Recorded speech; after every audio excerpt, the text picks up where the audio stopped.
तो प्रधानमंत्री मोदी इस वक्त गाजियाबाद में रोड शो कर रहे हैं और उसकी तस्वीरें लगातार आप तक TV9 भारतवर्ष पहुंचा भी रहा है। तस्वीरें आप लगातार देखते रहेंगे, लेकिन इस बीच अपनी चर्चा का रुख करने वाले हैं माड़ी में। हमारे साथ बेहद खास मेहमान भी जुड़ रहे हैं इसके लिए। राजेश चौधरी प्रवक्ता है बीजेपी के, हमारे साथ जुड़ रहे हैं। तहसीन पूनावाला राजनीतिक विश्लेषक है, हमारे साथ जुड़ चुके हैं। डॉक्टर अजीज खान प्रवक्ता है समाजवादी पार्टी के, हमारे साथ जुड़ चुके हैं। और हर्षवर्धन त्रिपाठी वरिष्ठ पत्रकार, वो भी हमारे साथ जुड़ चुके हैं। तहसीन, सबसे पहले मैं आपका रुख करना चाहूंगी। अब चूंकि पहले चरण के जो चुनाव होने हैं उसमें ज्यादा वक्त नहीं रह गया है, ऐसे में जो रैलियां हो रही हैं तमाम तरह के, उसमें वादों और गारंटी से बढ़कर अब इस तरीके के बयान सामने आने लगे हैं। आज ही की अगर हम बात करें, प्रधानमंत्री मोदी ने सहारनपुर से बड़ी बात कह दी। कांग्रेस के घोषणा पत्र को झूठ का पुलिंदा तो कहा ही, लेकिन उनकी तरफ से कहा गया है कि कांग्रेस के घोषणा पत्र में वही सोच झलकती है जो आजादी के आंदोलन के वक्त मुस्लिम लीग की थी। तो क्या कांग्रेस की सोच विभाजनकारी है? तहसीन, ये बड़ा सवाल पूछा जा रहा है। थैंक यू, आपकी शो में मुझे शिरकत करने का मौका मिला। शायद माननीय प्रधानमंत्री जी ने कांग्रेस का घोषणा पत्र पढ़ा नहीं है और बहुत ही अच्छा घोषणा पत्र उन्होंने बनाया। उन्होंने बताया कि किस तरह से रोजगार मिलेगी, किस तरह से भविष्य में रोजगार मिलेगी, किस तरह से कास्ट सेंसस होगा, किस तरह से लोगों को अपना अधिकार लिया जाएगा और किस तरह से वर्तमान सरकार से सवाल पूछ के हिसाब किताब हो गया। आपको याद होगा और आपके कई कलीग्स है, कोविड के समय जो कठिनाई आई थी, परेशानी आई थी, ये तहसीन पुनावाला जो आपके शो में बैठा है, ऑक्सीजन के ऊपर जीएसटी भरा था। जीएसटी दुनिया में, विश्व में और कोई सरकार है उस कठिनाई के समय ऑक्सीजन पर टैक्स ले रही थी? ये सरकार टैक्स ले रही थी। टैक्स चंदा का धंधा तो इस सरकार ने किया है। लाशें बह रही थी गंगा के ऊपर, हिसाब लिया जाएगा। वो सारे भ्रष्ट लोगों से हिसाब लिया जाएगा। इसमें अगर वर्तमान प्रधानमंत्री जी को मुस्लिम लीग लिखता है तो मैं उन पर, मुझे सिर्फ इस पर अफसोस जाहिर करने के सिवा और कोई है नहीं। लेकिन मैं एक चीज पूछना चाहता हूं माननीय प्रधानमंत्री जी से, और मैं जानता था कि यही बात होगी, हिंदू लीग, मुस्लिम लीग, क्रिश्चियन लीग, क्योंकि भाजपा के पास 10 साल का हिसाब किताब नहीं है, इसलिए वो कह रहे हैं। लेकिन इसका जवाब यह है कि वो बात करेंगे ताज की, हम बात करेंगे आज की। वो बात करेंगे हिंदू मुसलमान की, हम बात करेंगे इंसान की। बात करने वाले पाकिस्तान की, आप नोट करना, हम बात करेंगे हिंदुस्तान की। ये बात करने वाले गीता और कुरान की, हम सिर्फ बात करने वाले संविधान की। क्योंकि कांग्रेस के जो घोषणा पत्र से संविधान कंपलसरी सिखाने का भी काम किया गया है, और इस पर भी अगर माननीय प्रधानमंत्री जी को मुस्लिम लीग दिखते तो मुझे सिर्फ अफसोस प्रकट करने के सिवा और कोई चारा नहीं मिले। ठीक है राजेश चौधरी जी, ऐसा क्यों ऐसी नौबत आ रही है कि चुनाव में वादों और गारंटी से आगे बढ़कर अब हिंदू मुस्लिम की बात होने लगी है? मुस्लिम लीग का जिक्र करने की जरूरत क्यों पड़ी? बात तो आप लोग सीधे तौर पर 400 पार की कर रहे थे। ये मुश्किल नजर आ रहा है क्या बीजेपी को कि ऐसी बातें करनी पड़ रही है? देखिए तहसीन भाई हिसाब किताब की बात कर रहे थे, मैं बड़े गौर से उनको सुन रहा था कि हिसाब मांग रहे थे। तो हिसाब तो जनता दे रही है ना। जितना भी आरोप इन्होंने लगाए कोरोना काल के, आगे के, पीछे के, सबका हिसाब उत्तर प्रदेश की जनता ने अपने वहां के चुनाव में दिया, राजस्थान की जनता ने हिसाब दे दिया, छत्तीसगढ़ की जनता ने हिसाब दे दिया, मध्य प्रदेश की जनता ने हिसाब दे दिया, और 2024 का जो ये लोकसभा का आम चुनाव हो रहा है इसमें भी जनता हिसाब देने वाली है। जमानत आप लोगों की बचने वाली नहीं है। बात करें हम नरेंद्र मोदी जी की, तो नरेंद्र मोदी जी तो जननायक हैं। आज दुनिया के सबसे लोकप्रिय नेता हैं। ऐसा लगता है पूरी दुनिया को युग परिवर्तक कोई पैदा हुआ है तो उस व्यक्ति का नाम है नरेंद्र मोदी। और मुझे नहीं लगता है कि आज दुनिया में सबसे इनसे ज्यादा फॉलोअर किसी के होंगे। अब ये पूनावाला भाई बैठे हुए हैं, राजनीतिक विश्लेषक के रूप में, पर हैं कांग्रेस के नेता। अब ये फेस अपनी आइडेंटिटी के साथ ही नहीं कर सकते। देखिए निजी बात ना करके तो मेरे सवाल का नहीं मैं आपसे पूछ रही हूँ राजेश जी, क्या मुद्दों की कमी हो जाती है चुनाव से ठीक पहले? मुद्दों से क्यों भटक जाया जाता है? पहले तो बात वादों और गारंटी की होती है ना राजेश जी, उसके बाद ये हिंदू मुसलमान क्यों? अरे आपको बोलने का पूरा अधिकार है, हमने कभी हिंदू मुसलमान कुछ कहा नहीं। ये मुस्लिम लीग का समर्थन हुआ ना, राहुल गांधी का मुस्लिम लीग का समर्थन तो राहुल गांधी ने मांगा है, भारतीय जनता पार्टी ने थोड़ा ना मांगा है। हम कब कर रहे हैं? शुरुआत तो यही करते हैं। इनके ही प्रधानमंत्री थे मनमोहन सिंह, उन्होंने कहा था कि देश के संसाधनों पर पहला अधिकार मुसलमानों का है। हमने कब कहा था? और अभी भी ये लगातार कह रहे हैं। इनका मैनिफेस्टो पढ़िए, सब में मुस्लिम तुष्टीकरण की नीति नजर आती है। यही शुरुआत करते हैं, हम नहीं करते। हम तो सीना ठोक करके कहते हैं राम मंदिर का निर्माण हमने किया, हमने वादा किया था। हम सीना ठोक करके कहते हैं हमने 370 हटाया, हमने वादा किया देश की जनता से। और जो गारंटी होगी वो पूरी होगी। हम झूठ बोलने का काम नहीं करते, हम भ्रष्टाचार करने का काम नहीं करते, हम जनता को बरगलाने का काम नहीं करते। ठीक है तहसीन, आप जवाब दीजिए, फिर मैं बाकी मेहमानों का रुख करूंगी जी। देखिए, मैंने आपके शो की शुरुआत में कहा कि कांग्रेस के मैनिफेस्टो में, घोषणा पत्र में भविष्य की बातें लिखी, किस तरह से रोजगार होगा, नौकरियां मिलेंगी। ये इन्होंने जो काम किए वो कह रहे कि हमने राम मंदिर बनाया। ये सिर्फ राम जी, पाकिस्तान, इन दो मुद्दों पर चुनाव लड़ेगा। और आप देखिए, जैसे जैसे अब इनका इंटरनल सर्वे आएगा कि 400 से अब 270, 200 से अब 150 पे आ गए और भाजपा 150, 170 पे खत्म हो रही है। ये दाऊद इब्राहिम को भी लाएंगे डिबेट के अंदर, ये इन सारी चीजों को लाएंगे। इनके पास कोई मुद्दा नहीं है। कांग्रेस 190 सीट और इंडिया अलायंस 270 सीट के साथ सरकार बनाने जा रही है। लेकिन मैं एक चीज कहना चाहता हूँ, चलो राम मंदिर बना, उसके लिए साधुवाद, लेकिन राम जी के बच्चों के लिए क्या? मैं पूछना चाहता हूँ, क्या मणिपुर की वो लड़कियां राम जी की बच्ची ने जिनको नंग करके परेड करवाया गया, क्या है?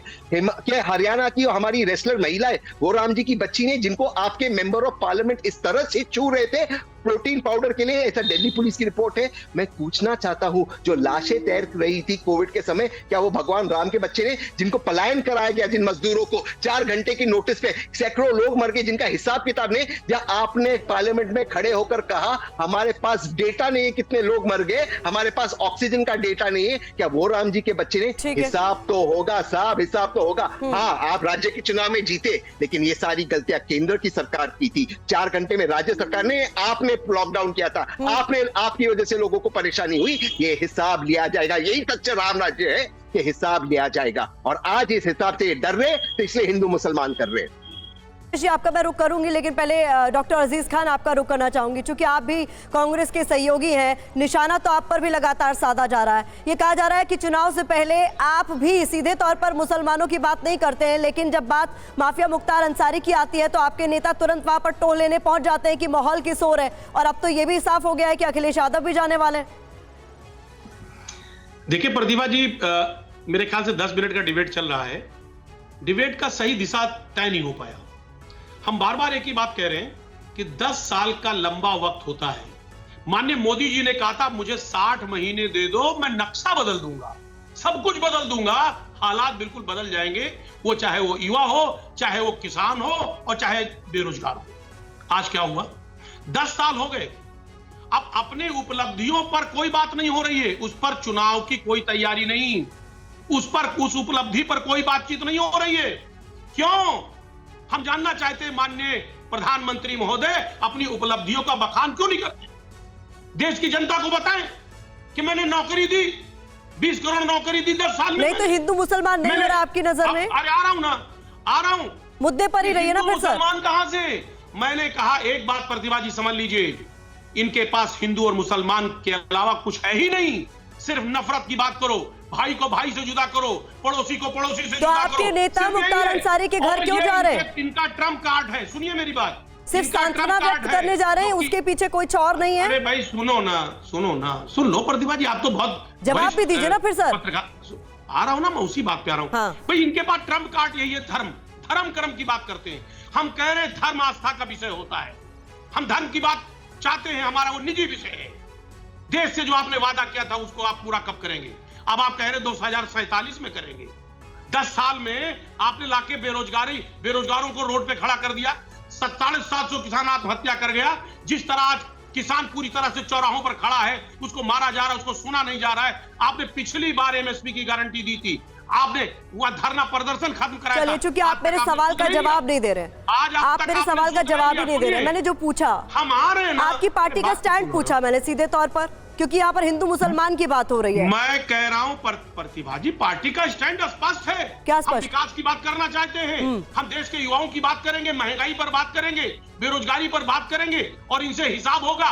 10 साल लिया है, धोखा दे करके लिया है। क्या 10 साल की बात नहीं पूछेंगे? क्या 10 साल की जनता जो सवाल कर रही है, क्या हम उसे नहीं पूछेंगे? क्या भाई 10 साल दिया तो 10 साल का क्या हिसाब है? तो जनता की अदालत में फैसला हो जाएगा ना। मैं जो सवाल आपसे पूछी थी उसका जवाब आपने फिर भी नहीं दिया। हर्षवर्धन जी, आपका रुख कर रही हूँ। चुनाव में कितने भी वादे, कितनी भी गारंटी, कितने भी न्याय, कितने भी संकल्प की बात कर ली जाए, लेकिन जब तक हिंदू मुसलमान का मुद्दा नहीं आएगा, क्या इजी विन नहीं संभव है पार्टीज के लिए? इसीलिए ये मुद्दा उछलता है हर चुनाव से पहले। है कि इसको देखा किस तरह से जाना चाहिए। क्यों प्रधानमंत्री नरेंद्र मोदी ने ये कहा है? क्योंकि कल जो घोषणा कांग्रेस का, उन्होंने उसमें कहा है माइनॉरिटीज के लिए अलग से पॉइंट्स लिखे हैं। क्या चुनावी घोषणा पत्र में अल्पसंख्यक जाना चाहिए। उन्होंने कहा कि सबको रहने, खाने और कपड़े पहनने की स्वतंत्रता हम देंगे। टारगेट ऑडियंस जब आप चुनते हैं तो फिर राजनीति में उसका जवाब भी मिलता है। जब आप उस तरह से बात करेंगे तो उसके जवाब उसी अंदाज में मिलेगा। और हर्षवर्धन जी, आप अपनी बात पूरी कीजिएगा, आप अपनी बात पूरी कीजिएगा। बस एक एड ऑन सवाल मेरा ये है कि जब माइनॉरिटीज का जिक्र आपने किया तो माइनॉरिटीज का मतलब सिर्फ मुसलमान ही है क्या? पिछले कुछ दिनों में हिजाब से लेकर, जिसको हम अलग अलग संदर्भों में देखें, तो मुस्लिमों को लेकर यह समस्या हुई। क्या इस देश के माइनॉरिटीज को कोई दिक्कत है? आपने सुना क्या कि किसी जैन ने कहा कि हमें कोई दिक्कत हो गई हो? क्या इस देश में अल्पसंख्यक को लेकर कोई और बहस की पार्टियों ने की क्या? और मुस्लिम अपीजमेंट ठीक क्यों किया जाता है? और पिनराई विजयन को कहना पड़ता है, केरल के मुख्यमंत्री हैं, वो कहते हैं कि राहुल गांधी के नामांकन में कांग्रेस के झंडे इसलिए नहीं लगाए क्योंकि आईयूएमएल जो मुस्लिम लीग है उसका भी झंडा लगाना पड़ता। और मुस्लिम लीग के कहने पर कांग्रेस पार्टी अगर प्राण प्रतिष्ठा में नहीं जाती है तो क्या देश के लोगों को समझ में नहीं आएगा? और ये राजनीतिक लड़ाई है, चुनावी युद्ध में है सब। उस दौरान तो प्रधानमंत्री क्यों उस अवसर को छोड़ेंगे जो कांग्रेस पार्टी ने खुद दे दिया उनको। ठीक है, तहसीन आपका जवाब, फिर मैं राजेश जी का रुख करूं। देखिए, इसलिए मुस्लिम लीग या किसी भी पॉलिटिकल पार्टी का झंडा नहीं लगाया क्योंकि ये इंडिया अलायंस ने तय किया है कि जब वो अपना नॉमिनेशन भरने जाएंगे सिर्फ भारत का, इंडिया का झंडा होगा। ये तय किया है।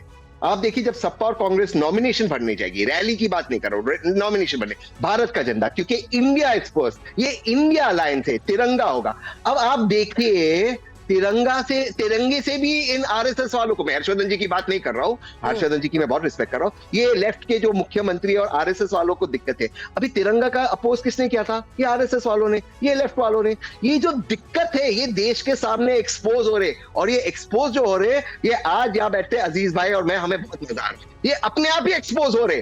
हम तिरंगा लेके जा रहे हैं, इसमें इनको दिक्कत हो रही है। चलिए, हम अगर मुस्लिम लीग का झंडा ले गए, किसी और धर्म का झंडा ले गए तो इसमें समझ में आता है।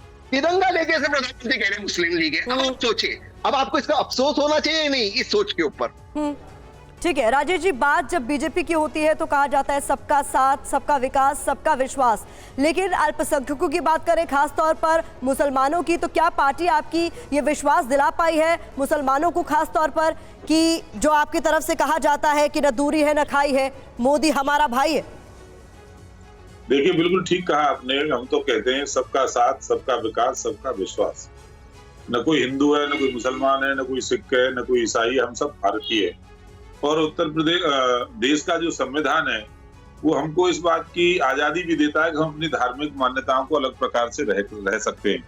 यदि कोई सरकारी योजना बनती है तो वो न हिंदू के लिए होगी, न मुसलमान के लिए होगी, न सिख के लिए होगी, न ईसाई के लिए होगी, सबके लिए होगी।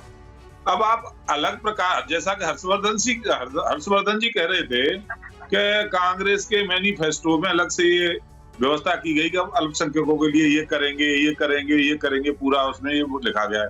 तो देश को तोड़ने की बात कौन कर रहा है? खाई पैदा करने की कौन बात कर रहा है? आज समाजवादी पार्टी के प्रवक्ता को मैं सुन रहा था कि क्या किया, हमने जनधन योजना लाई, सबके लिए लाए, हम प्रधानमंत्री आवास योजना लाए, 4 करोड़ से अधिक लोगों को छत देने का काम किया केंद्र सरकार ने, क्या मुसलमानों को नहीं दिए? उज्ज्वला योजना, गैस के सिलेंडर क्या मुसलमानों के घर में नहीं गए? आयुष्मान योजना में क्या मुसलमानों के इलाज नहीं हो रहे? किसान सम्मान निधि क्या दूसरे धर्म के लोगों के खाते में नहीं जाती है? तो ऐसे अनेक जो सरकार की योजनाएं हैं वो सबके लिए हैं। आप ये काम करते हो केवल मुसलमान भाइयों को बहका करके, उनको ठगने के लिए, उनके वोट को हासिल करने के लिए। हम अलग से करके रहे, आप सबके लिए कहो ना। हिंदुओं ने क्या बिगाड़ा है आपका? वो भारत के नहीं है, वो गरीब नहीं है, वो सरकारी योजनाओं के हकदार नहीं है क्या? आप अलग से बात करोगे? इनकी सोच में और हमारी सोच में यही अंतर है। हम सबको साथ लेके चलना चाहते हैं, सोच में अंतर का किसी के साथ कोई भेद नहीं करना चाहते। सोच में अंतर का आपने जिक्र किया। केवल तुष्टीकरण पूर्वोत्तर से बीजेपी के जो मुख्यमंत्री हैं असम के, बड़ी झूठी पार्टी रही है। सवाल तो सुनिए सर मेरा, हिमंता बिस्वा शर्मा हिंदुत्व के पोस्टर बॉय हैं आज की डेट में, वो कह रहे हैं कि इस बार हमें उम्मीद है कि मुसलमानों के वोट भी हमें मिलेंगे। पिछले साल की बात है जब उन्होंने कहा था कि 10 साल तक मियां वोट की हमें जरूरत नहीं है, तो ये हृदय परिवर्तन क्यों हो गया? देखिए, मुसलमान हमसे जुड़ रहे हैं ना, ये इनका कांग्रेस का चेहरा एक्सपोज हो रहा है। ये जो बहका करके उनको रखते थे, तो आज तो समझ में आ रहा है कि 10 साल के अंदर मोदी जी ने जो काम किया है देश के लिए, जिस प्रकार से गरीबों के लिए योजनाएं लागू की हैं, जिस प्रकार से पूरी दुनिया के अंदर भारत की धाक बढ़ी है, जिस प्रकार पाकिस्तान के अंदर घुस के मारने का काम आज भारत करता है। मुंबई पे भी आतंकवादी हमला हुआ था, मनमोहन सिंह जी कभी चूहा मार पाए थे क्या? इतना बड़ा हमला हुआ, कुछ कर पाए थे क्या? और हमने पाकिस्तान के अंदर 2-2 बार अटैक किया, 2-2 बार स्ट्राइक करके दिखा दिया है, और पाकिस्तान को घुटनों पे ला करके खड़ा करने का काम इसी सरकार ने किया है। आप पिटते रहेंगे, बोलेंगे नहीं। हमारी स्पष्ट नीति है, आतंकवादियों के खिलाफ जिस तरह से कहर बन करके भारत की सेना टूटती है, भारत के अर्धसैनिक बल टूटते हैं, आज कश्मीर के अंदर शांति हो गई। 370 लाने वाले तो कांग्रेस ही है, इस देश का विभाजन करने वाले तो कांग्रेस ही है। ये पाप तो कांग्रेस ने किया, भारत के टुकड़े करने का कोई दूसरे ने थोड़ा ना किया। तो ये मैं आप लोगों को माफी के साथ रोकना चाहूंगी। दरअसल इस वक्त ग्राउंड जीरो से जो तस्वीरें आई हैं उसके लिए मैं अपनी सहयोगी निधि का रुख करना चाहूंगी। निधि, मुसलमानों को एक मिनट राजेश जी, बस माफी के साथ आपको रोक रही हूँ। जी निधि। नरेंद्र मोदी जिंदाबाद। बिल्कुल प्रतिभा, तस्वीरें आ गई है। मैं इस वक्त चौधरी चौक पर हूँ और ये काफिला पहुंचने वाला है। देखिए सिक्योरिटी यहाँ पर बढ़ा दी गई है। मैं एक बार तस्वीरें आपको दिखाती हूँ। कपिल जो कैमरा पर्सन है वो तस्वीरें दिखाएंगे। ये देखिए लगातार मोदी मोदी के नारे हो रहे हैं और ये सिक्योरिटी वैन जो आ चुकी है बस कुछ कदम दूर है। मोदी का काफिला कुछ कदम दूर है। ये रोड शो, ये पूरा 1.5 किलोमीटर लंबा रोड शो जिसकी हर तस्वीर हम पहुंचा रहे हैं TV9 भारतवर्ष पर। ये मल्लीवाला चौक से आगे बढ़ते हुए चौधरी चौक पर पहुंचा है। चौधरी चौक जो कि आखिरी पड़ाव है प्रतिमा इस पूरे रोड शो का। एक बड़ा रोड शो जहां पर बड़ी तादाद में इस वक्त जन सैलाब उमड़ता हुआ दिख रहा है। सड़क के दोनों छोर इस वक्त लोग ही लोग हैं। भारत माता की जय के नारे लग रहे हैं। और सबसे बड़ी बात ये कि गाजियाबाद की सीट जो सबसे हॉट सीट मानी जा रही है, इस बार मुकाबला त्रिकोणीय है। यहाँ पे ट्रायंगल बनता हुआ दिख रहा है, लेकिन बीजेपी ने अतुल गर्ग पर इस वक्त डंके की चोट पर भरोसा किया है। जो सिटिंग MLA है यहाँ के गाजियाबाद के, और दिल्ली से सटा हुआ है गाजियाबाद, इसलिए लोगों की नजरें रहती है। और इस बीच की देखिए तस्वीरें देखिए, काफिला रोड शो का आ चुका है बस चौधरी चौक पर। और ये कुछ ही कदम दूर है इस वक्त प्रधानमंत्री मोदी का काफिला। सबसे बड़ी बात ये कि प्रधानमंत्री मोदी योगी के साथ है और हर बार ये तस्वीरें जो निधि हम तक पहुंचा रही है, ये स्क्रीन पर हम लगातार आपको दिखाते रहेंगे। प्रधानमंत्री मोदी का ये रोड शो इस वक्त गाजियाबाद में चल रहा है और अंतिम पड़ाव पर ये पहुंच चुका है, तो तस्वीरें आप तक लगातार पहुंचाएंगे। लेकिन इस बीच राजेश जी, मैं चाहूंगी आप अपनी बात पूरी करें, फिर मैं डॉक्टर अजीज का रुख करना चाहूँ। तो ये कि हम कोई योजना बनाते हैं, मोदी सरकार कोई योजना बनाती है तो सबके लिए बनाती है, उसमें हिंदू मुसलमान के साथ भेदभाव नहीं करती। हम देश को जोड़ना चाहते हैं, देश को साथ लेकर के चलना चाहते हैं। ये वोटों की ठगी करना चाहते हैं, इन्हें केवल वोटों की आवश्यकता है। समाजवादी पार्टी के प्रवक्ता मित्र हमारी बात कर रहे थे, तो ये तो सदा गुंडों के साथ खड़ी होने वाली पार्टी है।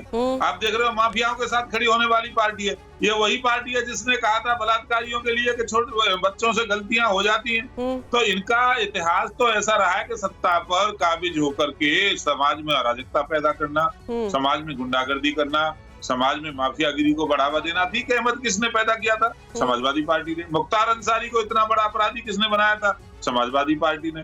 तो ये समाजवादी पार्टी वाले लोग और कांग्रेस वाले लोग हमेशा देश में विभाजन करना चाहते हैं, हिंदू मुसलमान के बीच खाई पैदा करके रखना चाहते हैं। उसी में इनकी राजनीतिक रोटी सिकती है, क्योंकि 60 साल के अंदर कांग्रेस ने कुछ किया था। क्योंकि सवाल आप पर उठाया गया है डॉक्टर अजीज खान। ठीक है राजेश जी, तो जवाब भी आप ही दे दीजिए। प्रधानमंत्री मोदी ने तो आज अपनी रैली से सीधे तौर पर कहा, एक मिनट राजेश जी, एक मिनट, वो अभी जुड़े हैं बहुत समय बाद, तो जरा एक सवाल का जवाब उनसे भी ले लिया जाए। हाँ डॉक्टर अजीज खान, ये सवाल प्रधानमंत्री मोदी ने खुद अपनी रैली से उठा दिया है कि हर 2 घंटे में आपको अपने कैंडिडेट बदलने पड़ रहे हैं, ऐसी नौबत क्यों आन पड़ी? और MY समीकरण की हम जब भी बात करते हैं तो समाजवादी पार्टी का नाम लेना जरूरी हो जाता है, तो और ऐसी नौबत क्यों आन पड़ी है? वो सीटें जहां पर मुस्लिम उम्मीदवार थे उनके भी टिकट बदल दिए गए। देखिए प्रतिमा जी, मैं कह रहा हूं टिकट बदलने की बात पे मैं कहना चाहूंगा कि ये बीजेपी है, ये अपने गिरेवान में झांक कर नहीं देख रही है कि अभी गाजियाबाद जहां पर प्रधानमंत्री जी रैली कर रहे हैं, BK सिंह साहब ने, उन्होंने मना कर दिया मैं चुनाव नहीं लड़ूंगा। यही कानपुर है, सत्यदेव पचौरी ने मना कर दिया चुनाव नहीं लड़ूंगा। पवन सिंह ने टिकट मिल गया पवन सिंह को, उन्होंने कहा नहीं लड़ूंगा। आप गुजरात में देखिए, बड़ोदरा से रंजन बेन, उन्होंने कहा मैं नहीं अब लड़ूंगी। फिर आप बीजेपी का गिराने लगे। आपके यहाँ जिन्होंने कहा मैं लड़ूंगा, उनके टिकट तो काट दिए गए ना। अरे प्लीज, समय की कमी होती है और आप इसमें समय जाया कर देते हैं। सुन तो लीजिए, दर्जनों लिस्ट है, दर्जनों की। ये वो लोग सवाल उठा रहे हैं जो अपने गिरबान में नहीं झांक रहे हैं। कौन टिकट बदल रहा है और कौन टिकट मना कर रहा है, ये देखना पड़ेगा। आज समाजवादी पार्टी के जो मुखिया है वो जो तय कर देते, वो सर्वमान्य होता है। साहब, एसटी हसन की शक्ल आप भूल गए क्या? वो जो रिएक्शन दे रहे थे मीडिया में आकर। सुन तो ले प्लीज, आप सुन ले। देखिए, माननीय प्रधानमंत्री महोदय का की गरिमा होती है, गरिमा होती है। देश के प्रधानमंत्री हैं, वो जिस तरह आज कटाक्ष कर रहे हैं, हकीकत ये है कि कहीं ना कहीं ये बहुत दुखद है। अपनी उपलब्धियों पे बात करने के बजाय, 10 साल की उपलब्धियों पे बात करने के बजाय वो उपलब्धियों की बात नहीं करते, वो हिंदू मुसलमान की बात करते। आप भी तो इधर उधर की बात कर रहे हैं। 2014 में आपने कितने मुस्लिम उम्मीदवार उतारे थे, अब क्या हालात है ये तो आप भी जानते हैं ना। अरे सुनिए ना, ये मुस्लिम लीग की बात करते हैं। 1943 में यही मुस्लिम लीग है जो हिंदू महासभा से मिलकर के इसने सरकार बनाई थी। वो याद आ गया माननीय प्रधानमंत्री महोदय जी को। वो शायद भूल गए श्यामा प्रसाद मुखर्जी जी जो डिप्टी सीएम बनाए गए थे, मिलकर के सरकार बनाए थे। और यही बंगाल को वो भी चाह रहे थे कि साहब बंगाल का भी बंटवारा हो जाए। 2 नेशन थ्योरी कौन लेकर के आया? सारी बातें हम उसमें नहीं जाना चाह रहे। मुद्दे की बात हम करना चाह रहे हैं कि माननीय प्रधानमंत्री महोदय को ऐसे शब्दों का इस्तेमाल नहीं करना चाहिए। आप देश के विकास की बात करनी चाहिए। आपने गारंटी ली थी, 2 करोड़ नौकरियों की गारंटी ली थी। 10 साल हो गया, 20 करोड़ नौकरी कहां गया? आपने एमएसपी की गारंटी की ली थी, कहां गई एमएसपी? आज किसान जिस तरह सड़कों पर है, प्रदर्शन कर रहा है, उसकी बात नहीं सुनी जा रही है। कील कांटे लगाए जा रहे हैं। 750 किसानों ने आत्महत्या कर ली, शहीद हो गए। उन पर बात नहीं होगी क्या? देश के विकास पर बात नहीं होगी? सिर्फ तुष्टीकरण की बात होगी, तुष्टीकरण की बात। ये देश बर्दाश्त नहीं करेगा। आज बड़ी बड़ी बातें हो रही हैं, टीवी चैनलों पे बैठ करके बड़े बड़े भाषण दिए जा रहे हैं। हकीकत यह है तुष्टीकरण की राजनीति। आप विकास की बात करिए, महंगाई की बात करिए। जो वायदे आपने किए थे, गारंटी ली थी, अब फिर गारंटी कह रहे 2047 में करेंगे। 10 साल कम पड़ गया क्या? आपने तो सिर्फ 60 महीना मांगा था। ठीक है, आज 10 साल मिल गए आपको। ठीक है, राजेश जी मैं आपका रुख करूंगी, लेकिन तहसीन आप लगातार सुन रहे थे, इससे पहले राजेश जी की तरफ से क्या कुछ सवाल उठाए गए हैं। साफ तौर पर कहा जा रहा है कि वोट तो चाहिए, लेकिन सीधे तौर पर बोलने से अब पार्टियां परहेज करने लग गई हैं। ऐसा क्यों? नहीं, किसका वोट चाहिए? सभी भारतीयों का वोट चाहिए। अल्पसंख्यकों का वोट चाहिए, मुसलमानों का वोट चाहिए, नहीं चाहिए क्या? नहीं, एक सेकंड। अल्पसंख्या क्या इस भारत देश का हिस्सा नहीं है? अल्पसंख्या भी इस भारत देश का हिस्सा है। अल्पसंख्या में महिला आती है, अल्पसंख्या में थर्ड जेंडर आते हैं। पूछ लीजिए ये भाजपा के जो हमारे प्रवक्ता भाई, उनसे पूछ लीजिए थर्ड जेंडर पे इनका क्या स्टैंड है। कांग्रेस ने छाती ठोक के क्या है, हम सिविल यूनियन एक्सेप्ट करेंगे, उनके मैनिफेस्टो में बताइए इनको अग्री करेंगे या नहीं। थर्ड जेंडर ये अल्पसंख्यक नहीं है, सेक्सुअल माइनॉरिटीज नहीं है।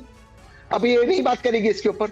अल्पसंख्यक का मतलब केवल मुसलमान नहीं, ये सिर्फ मुसलमान की बात करना चाहते, क्यों पोलराइज करना चाहते? मैं आपके डिबेट की शुरुआत में कहा, आप देखना ही डिबेट, और जैसे जैसे अजीज भाई और मैं पॉइंट्स आगे रखेंगे, ये दाऊद इब्राहिम पे पहुंचेगा। अरे मुस्लिम लीग के साथ सरकार बनाने वाले, कांग्रेस को रोकने वाले, वो आज सिखा रहे कांग्रेस को क्या करना चाहिए।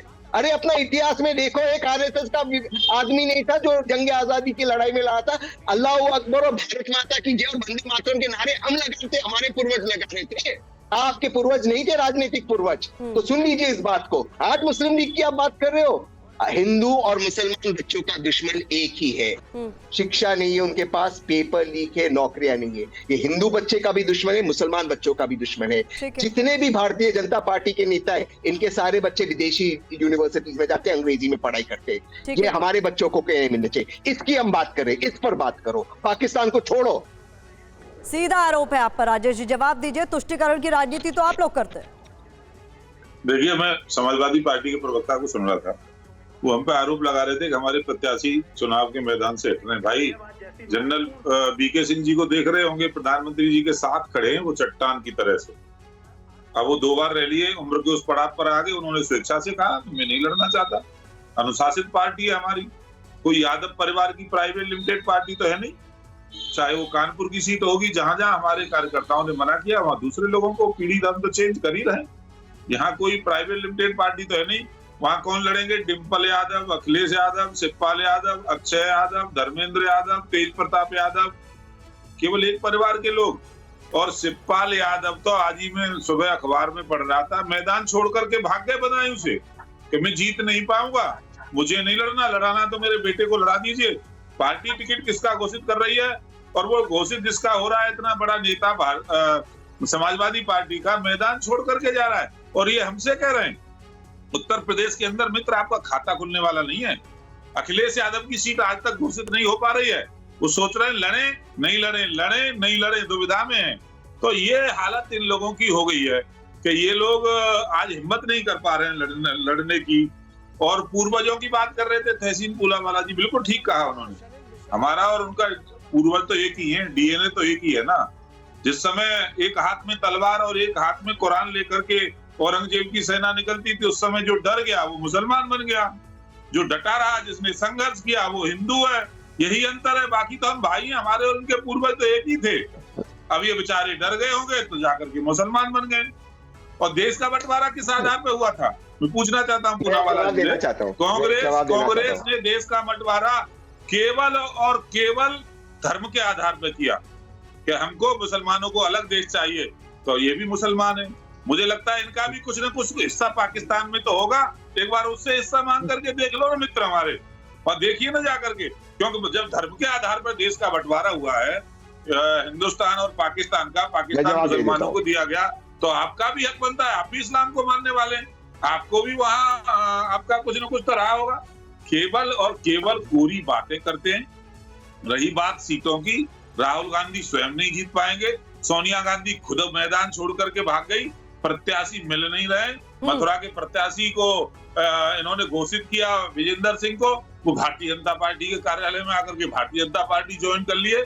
कुछ नेटवर्क बचा नहीं है पूरे उत्तर प्रदेश के अंदर, 2 एमएलए, 2 कहाँ लड़ेंगे साहब। जिस उत्तर प्रदेश से सरकार मैं कुछ कहना चाहता हूँ, उत्तर प्रदेश गांधी परिवार की एकदम बहुत मजबूत गढ़ होता था, वहाँ कुछ नहीं बचा है। व्यक्तिगत टिप्पणी होती है, यूपी की 14 सीटों पर तो अभी आपको भी कैंडिडेट उतारने हैं, शायद माफ कीजिएगा तहसीन अपनी बात रखिए। व्यक्तिगत टिप्पणी हुई थी।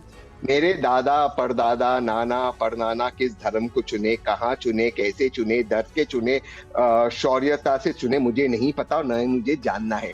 मेरा सर झुकता है, सजदा करता है सिर्फ मेरे तिरंगे के सामने। मैं दिन में 5 बार सजदा करता हूँ इस पाक धरती को, इस पावन धरती को। लेकिन मेरे दादा ने क्या किया, परदादा ने क्या किया, ये विषय नहीं है। आने वाली नस्ल के लिए हम क्या कर रहे हैं, ये विषय है। मैं बात कर रहा हूँ एआई टेक्नोलॉजी की, जो कांग्रेस के घोषणा पत्र में। आप बात कर रहे हो पाकिस्तान की, मैं बात कर रहा हूँ हम रोजगार कैसे के राइट टू अप्रेंटिसशिप की। आप बात कर रहे हो अरे आप डरे हुए हैं, आपने ये किया, आपने वो किया। भैया भविष्य की बात कीजिए राजेश भाई, भविष्य की बात कीजिए। पास्ट में क्या हुआ उससे कुछ नहीं होगा, फ्यूचर में हम क्या किस तरह का देश बनाएंगे उस पर हम बात करते हैं। ठीक है हर्षवर्धन जी, आपका भी मैं रुख करना चाहूंगी। कुल मिलाकर इस दौरान एक तरफ प्रधानमंत्री मोदी ने मुस्लिम लीग वाली बात कही, तो उधर लगातार कांग्रेस की तरफ से ये कहा जाना कि लोकतंत्र बचाने का ये चुनाव है, संविधान बदल दिया जाएगा, ये भी अतिशयोक्ति लगती है क्या आपको? नहीं, मुझे लगता है कि जब भी कोई हारने लगता है तो ईवीएम पर लोकतंत्र नहीं बचेगा, संविधान नहीं बचेगा, इस तरह की बातें करता है। लेकिन देश की जनता लोकतंत्र में भरोसा ही है कि लगातार मतदान का प्रतिशत बढ़ रहा है, लगातार लोगों की जो पॉलिटिकल हिस्सेदारी है वो बढ़ रही है। और जो सबसे बड़ी बात है कि आज अगर हम देखें तो किसी भी क्षेत्र में निराशा का माहौल नहीं है। जो सबसे अच्छी बात है कि पॉलिसी लेवल पर बहुत क्लैरिटी है, साफ साफ दिखता है कि सरकार क्या करना चाहती है, आगे का भी एजेंडा सरकार पेश करती है, देश का नौजवान उसी को देख रहा होता है।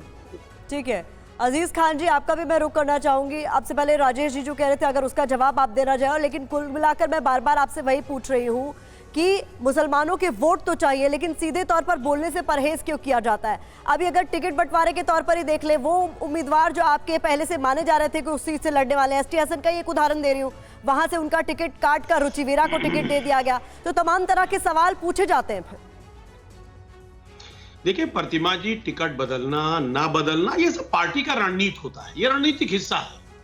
ये इसका ये मतलब नहीं कि अगर टिकट बदल दिया गया तो इसका मतलब कुछ और सेंस लगाया जाए कि साहब वो जीत नहीं चाह, वो घबरा गए, वो भाग गए, वो लड़ना नहीं चाह रहे थे। ये स्थितियां नहीं है, ये पार्टी की अपनी एक रणनीति होती है और हर पार्टी की रणनीति होती है। एक बात आप जान लीजिए, देखिए अभी मोदी जी की बात मैं कहना चाहूंगा कि आज रैली में कह रहे थे कि साहब बहुत मुख्तार अंसारी के घर जाना भी पार्टी की रणनीति थी क्या? सुनिए ना, अरे सुनिए ना, आपको तो बस तुष्टिकरण वाली बात, सवाल इधर उधर की बात, तो आप इसका सीधा जवाब दे दीजिए। अगर मेरा सवाल इधर उधर का है, सुनिए ना, आपको सुनिए, अरे यार देश में क्या हो रहा है, देश में किस चीज की जरूरत है, उस पर चर्चा होना इंपॉर्टेंट है ना, उस पर बात हो रही है।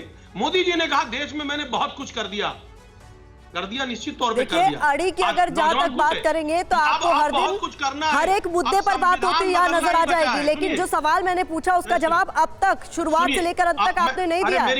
आज का मुद्दा है मुस्लिम लीग, मुख्तार अंसारी, तुष्टीकरण। भाई मैं कह रहा हूं बीजेपी चाह रही तुष्टीकरण की बात हो, हम तुष्टीकरण की बात नहीं करते, हम सामाजिक हितों की बात करते हैं। हम समाजवादी लोग हैं, सामाजिक समरसता की बात करते हैं। हम चाहते हैं हिंदू और मुसलमान सभी हमारे भाई हैं और सब में आपस में प्यार मोहब्बत होना चाहिए। तो इसका मतलब मुख्तार अंसारी को आपकी तरफ से क्लीन चिट है ना?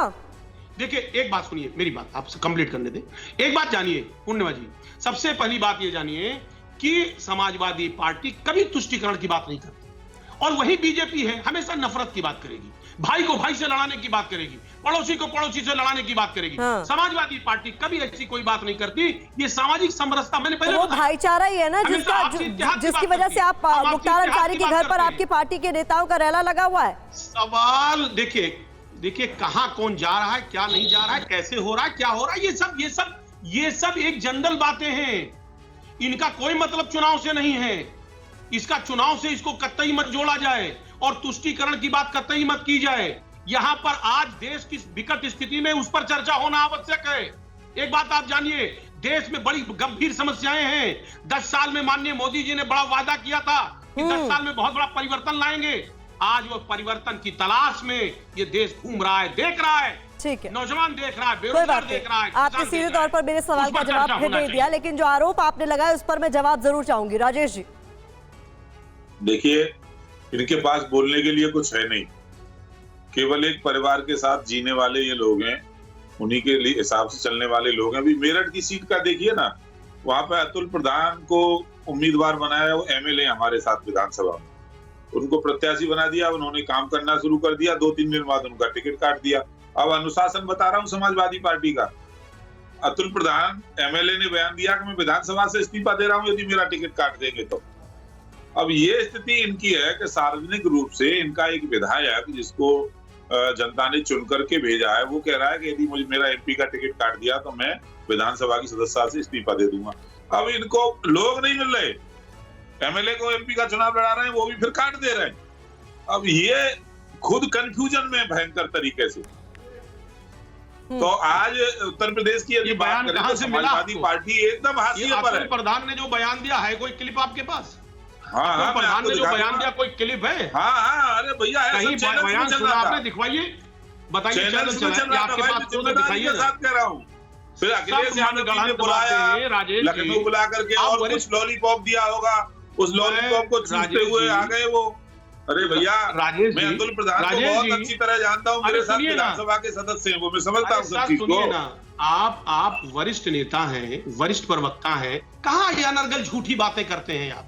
कोई स्टेटमेंट झूठ बोलने का काम समाजवादी पार्टी का, हमारा नहीं है भाई। सर मेरी बात सुनिए, हमारा नहीं, आपका काम है। समाजवादी पार्टी में अनुशासन है, कोई अनुशासनहीनता नहीं करता। बता रहा हूँ, सारे चैनल दिखा रहे थे, जो हमारी पार्लियामेंट्री बोर्ड तय करती है, बयान है उनका, और रिकॉर्ड कह रहा हूँ मैं, और रिकॉर्ड बयान है उनका। भाई आपने टिकट घोषित किया था, क्यों काट दिया? जरा बताइए। बयान आप अपनी तरफ आपने क्यों काट दिया टिकट? अपनी तरफ से शिवपाल यादव क्यों मैदान छोड़ करके भाग गए? जरा जवाब दीजिए उसको। शिवपाल यादव जी क्यों मैदान छोड़ करके बदायूं से भाग के पराजित हो रहे हैं, इसीलिए भागे ना। अखिलेश यादव क्यों लड़ने में डर रहे हैं? लड़िए ना, आइए, कौन मना कर रहा है? अरे भैया, आपको पता है परिणाम क्या होने वाला है? 80 की 80 सीटें भारतीय जनता पार्टी जीतने वाली है। आप इधर उधर की बात करते हैं।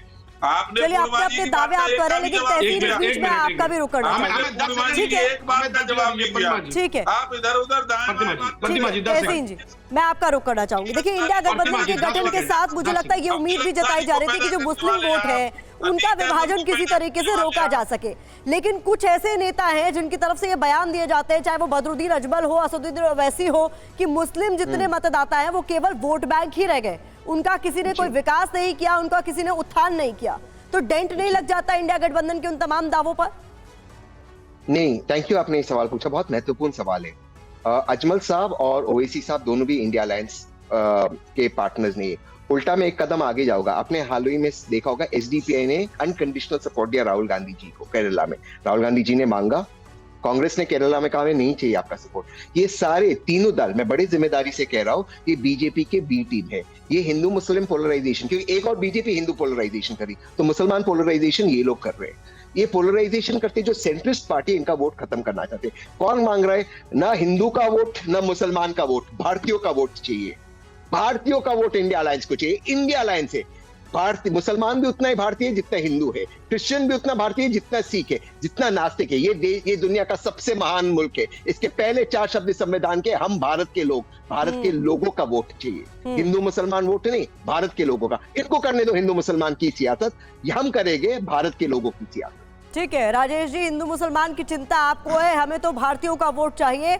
और अजमल और अवैसी जैसे नेता तो बीजेपी की बी टीम है। हर्षवर्धन जी, आऊंगे आपके पास में। देखिए तहसीन भाई कभी कुछ बोलते हैं, इसी डिबेट में अपनी बातों को खुद ही वो काट रहे हैं। एक तरफ कांग्रेस के घोषणा पत्र में अल्पसंख्यकों के लिए अनेक प्रकार की घोषणाएं की। सबसे पहले आकर के इन्होंने यही बोला, पहली बार जब वो आए कैमरे पर तो यही बोल रहे थे कि ये करेंगे, ये करेंगे, ये करेंगे।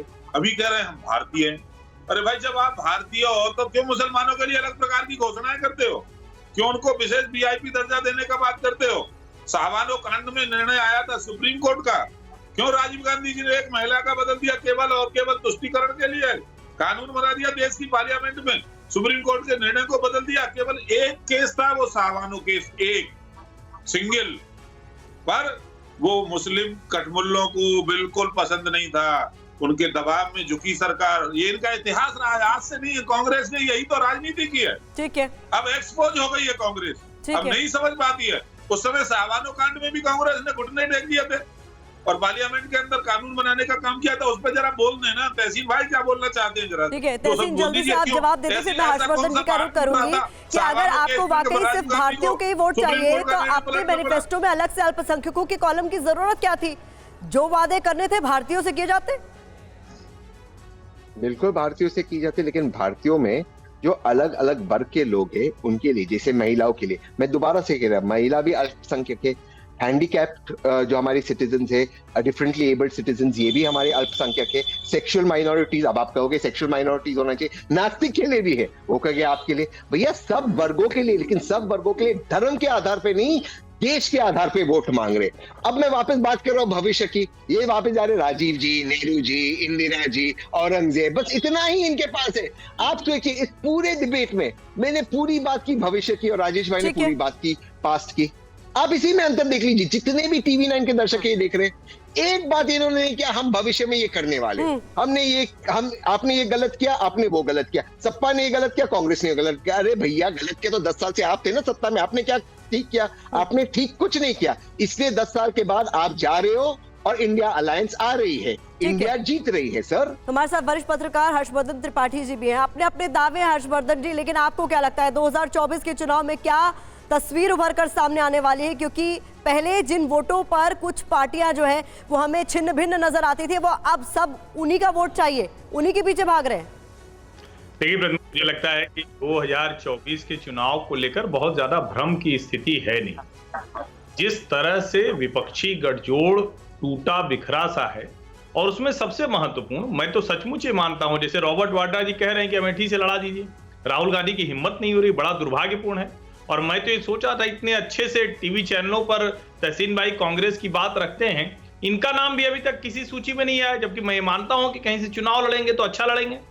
लेकिन ओवरऑल अगर देखें, कांग्रेस पार्टी भ्रम की अवस्था में है। विपक्षी गठजोड़ आज की तारीख में देश की आकांक्षा और देश जो चाहता है उससे बिल्कुल टूटा हुआ है। गौरव वल्लभ, संजय निरुपम, विजेंदर सिंह या जितने लोग छोड़कर जा रहे हैं, ये उसी का प्रमाण है। लेकिन कांग्रेस शायद सीखने को तैयार नहीं है। जो भी उसको कुछ बताता है कांग्रेस के भीतर, तो उसको कह दिया जाता है कि तुम भी एक संघी हो, तुम भी निकल जाओ। तो मुझे लगता है अगर ये ऐसे कह के सबको निकालते ही रहेंगे तो इनके साथ बचेगा कौन? और शायद कांग्रेस इस बार अपने इतिहास के सबसे न्यूनतम स्तर पर जाने वाली है लोकसभा के चुनाव। ठीक है, बहुत बहुत शुक्रिया आप तमाम मेहमानों का हमारे साथ इस चर्चा में शामिल होने के लिए। तो कुल मिलाकर इस डिस्कशन में एक बात तो साफ हो गई है कि मुसलमान जो वोटर्स हैं वो सबके मन में है, लेकिन मुसलमानों के मन में क्या है ये तस्वीर साफ हो जाएगी जब नतीजे आएंगे। कुल मिलाकर इंडिया गठबंधन को लेकर भी तमाम तरह के सवाल उठाए जा रहे हैं कि गठबंधन के सभी साथी साथ होने की बात तो करते हैं, लेकिन क्या ये सभी एकजुट है, एक साथ है, ये एक सबसे बड़ा सवाल है। फिलहाल अड़ी में इतना ही। कुछ और खबरों के लिए TV9 भारतवर्ष के साथ आप लगातार बने रहिए।